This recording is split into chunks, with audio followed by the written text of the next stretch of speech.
This is a surprisingly tricky and fascinating geometry puzzle. Here, we have 4 interconnected rectangles with areas of 36, 45, 12, and 24. Plus, we know the top edge of the blue rectangle is 6, and the total height on the far right is 9.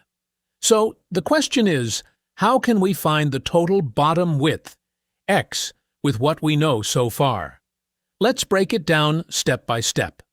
Let us begin by analyzing the section with the most immediate information, the yellow rectangle on the far right. We know its area is 36, and its total height is 9. Since the area of any rectangle equals width times height, we can find its width by dividing 36 by 9. This gives us a bottom width of exactly 4 for the yellow section. Notice also that the yellow rectangle spans the combined height of both the green and pink rectangles on its left.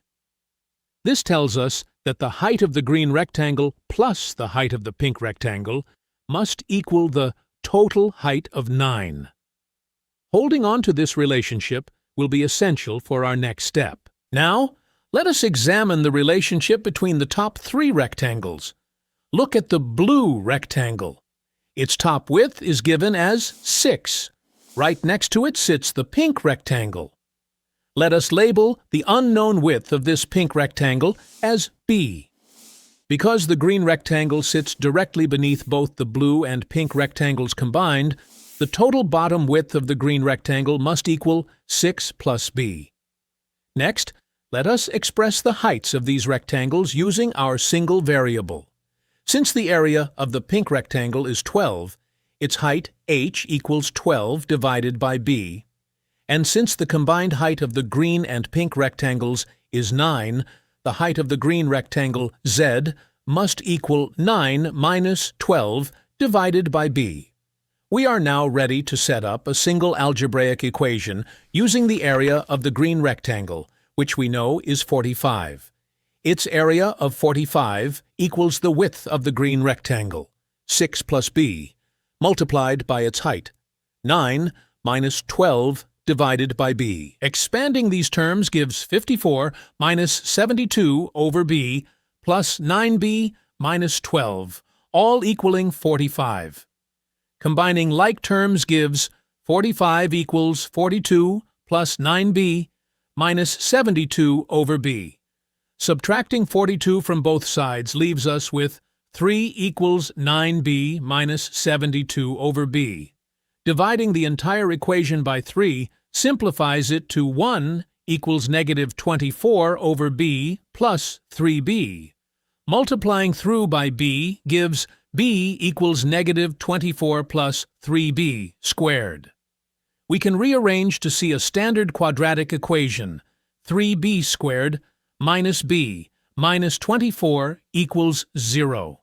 Factoring this gives us 3b plus 8 times b minus 3 equals 0.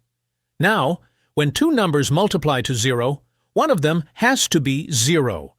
That gives us 2 possible answers for b, positive 3 or negative 8/3. But since a physical width can't be negative, we can toss out the negative number, leaving us with b equals 3. With b solved as 3, every missing piece of our puzzle falls into place effortlessly. The width of the pink rectangle is 3. Adding that to the blue rectangle's width of 5 gives a total green rectangle width of 9. To find our total unknown length x along the bottom, we simply add the width of the green rectangle to the width of the yellow rectangle.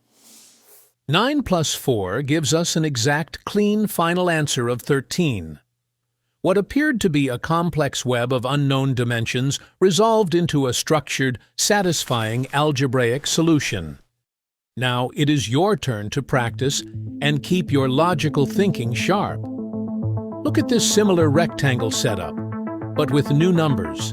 The blue area is 20 with a top width of 5. The pink area is 8.